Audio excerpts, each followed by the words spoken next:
à tous, mon thème pour aujourd'hui est le suivant, c'est la parabole des antibiotiques. Alors pas la peine de chercher dans vos Bibles, vous ne risquez pas de la trouver. L'idée m'est venue de ce qu'un bon nombre d'enseignements de Jésus étaient par des paraboles. Ce sont des histoires fictives, s'inspirant du quotidien comme le berger qui perd une brebis, un roi qui prépare des noces pour son fils, etc., etc. Et à travers ces histoires, il y a une morale à en retirer. Parfois, Jésus donnera le sens de la parabole, souvent ce sera en privé à ses disciples, mais parfois il a laissé à ses auditeurs, pour nous les lecteurs de l'Écriture, le soin de comprendre ce qu'il faut en déduire. Alors sans aller jusqu'au niveau de pertinence des paraboles de Jésus, je vous propose la parabole des antibiotiques, mais avant j'aimerais rappeler l'une des règles concernant leur interprétation. Une des règles, c'est que toutes les images que Jésus utilise ne sont pas à prendre au premier degré. Prenons l'exemple de la parabole de la veuve et du juge unique.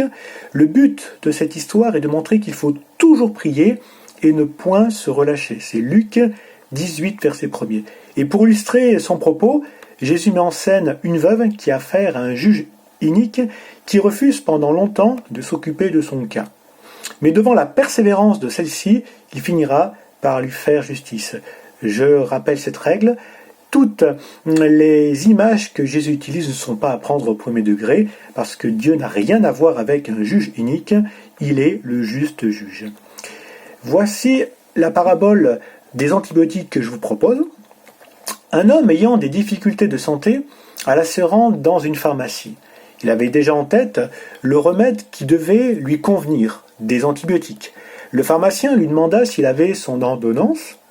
Ne l'ayant pas, il était dans l'incapacité de lui donner le produit demandé, mais chercha toutefois à l'aider en lui demandant ses symptômes, ce que l'homme refusa, puis l'envoya balader. Il s'en alla. Après s'être ravisé, il revint honteux et lui dit ce qu'il avait. Mais la réponse du pharmacien ne lui plaisait pas, car son mal était viral. Les antibiotiques n'étant pas nécessaires, notre homme repartit furieux d'être incompris.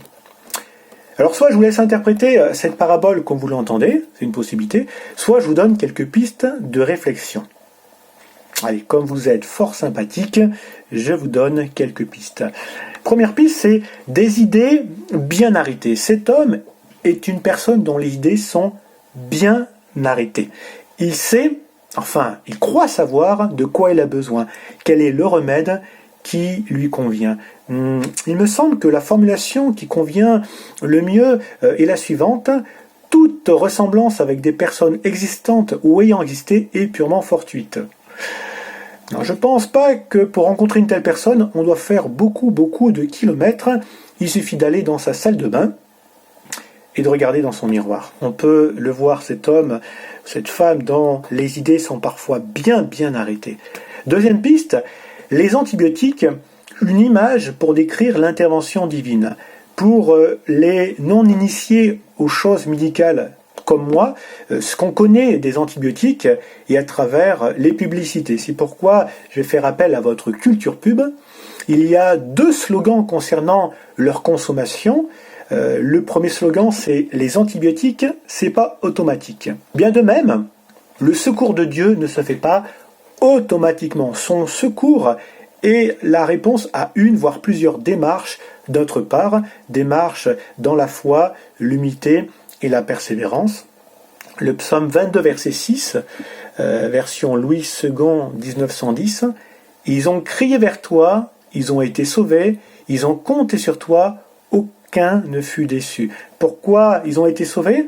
Pourquoi ils n'ont pas été déçus? Parce qu'ils ont fait cette démarche de crier, parce qu'ils ont compté sur Dieu. Ça ne s'est pas fait automatiquement, le secours de Dieu, il y a eu une démarche de leur part. Le second slogan, toujours pour parler donc des antibiotiques, c'est « Si on les utilise à tort, ils deviendront moins forts. » Et bien de même, l'intervention divine n'est pas toujours ce qui convient le mieux. 2 cas de figure pour illustrer mon propos. Le premier, prière, qui pourrait être fait, « Seigneur, j'ai trop de sucre dans le sang, secours-moi ». Bien, sa réponse pourrait être « Arrête les pâtisseries, les sucreries, mange 5 fruits et légumes par jour, fais un peu de sport ». Oui, je rappelle que le sport, c'est utile à peu de choses, comme dira Paul à Timothée, mais ce n'est pas inutile. On peut faire du sport, c'est bien. Second cas de figure, Seigneur, si tu m'accordes telle faveur, je croirai en toi. Eh bien là, la réponse de Dieu pourrait être, mais des choses dans ta vie, j'en ai déjà fait. Et tu restes dans le doute. C'est pas une intervention supplémentaire qui va changer quoi que ce soit à l'état de ton cœur. Second cas de figure s'inspire d'un échange entre Jésus et des religieux dans Matthieu 12, versets 38-39.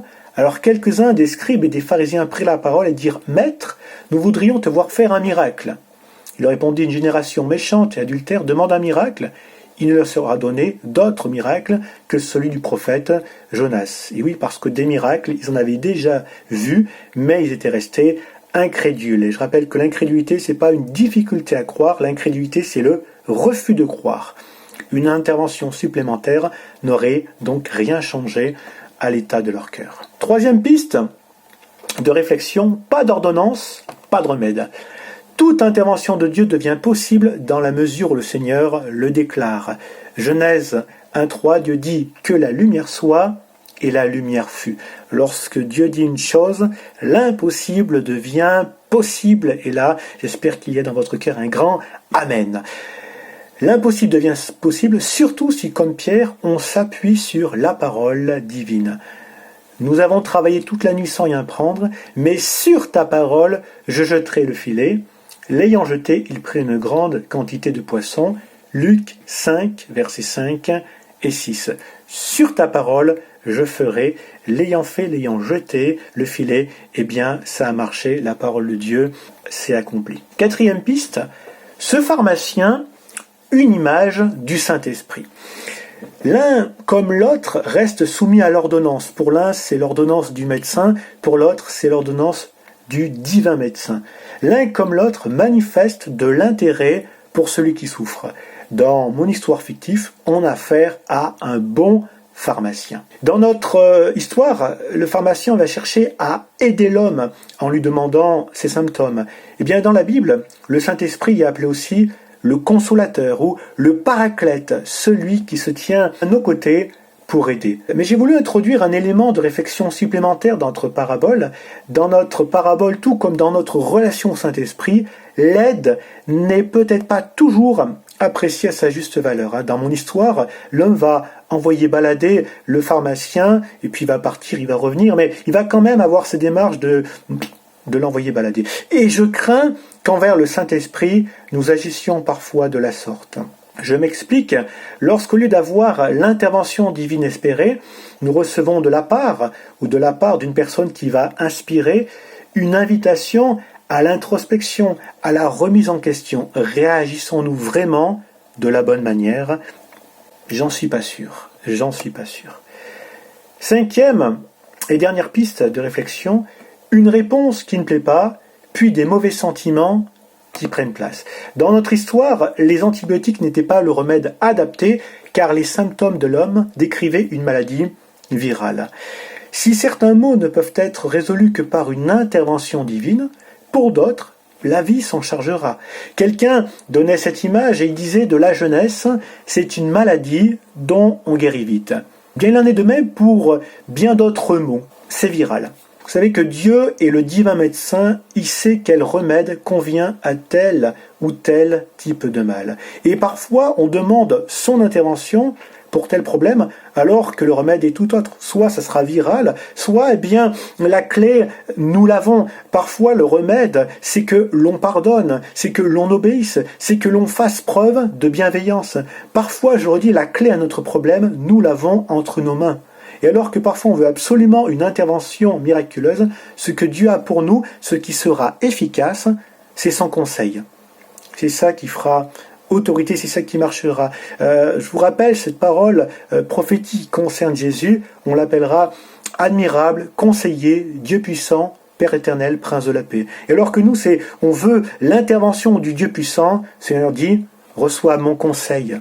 C'est ce qui convient pour toi, c'est ce qui sera efficace. Dieu connaît le remède adapté, demandons-lui. Il me semble que cette parabole peut rejoindre notre propre histoire. Une réponse qui ne plaît pas toujours, suivie d'une mauvaise réaction, qui ouvre notre cœur à des sentiments pas terribles comme la colère, l'amertume, l'incompréhension. une impression d'injustice.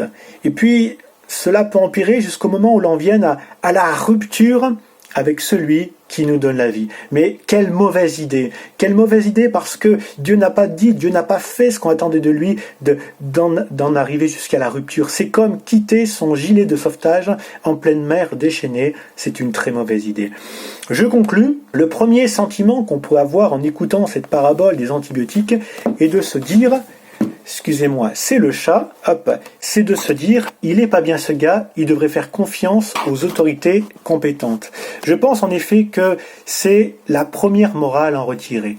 Chacun d'entre nous vis-à-vis de Dieu et de son bon esprit. Faisons-lui confiance. Ne doutons pas de sa bonté à notre égard. Il pourra agir puissamment si c'est son plan, si c'est sa volonté, mais sinon faisons-lui confiance. Faisons confiance à son analyse, faisons confiance à ce qu'il nous dit de faire et nous ne serons pas déçus. Que Dieu vous bénisse, que Dieu nous bénisse ensemble et à très bientôt.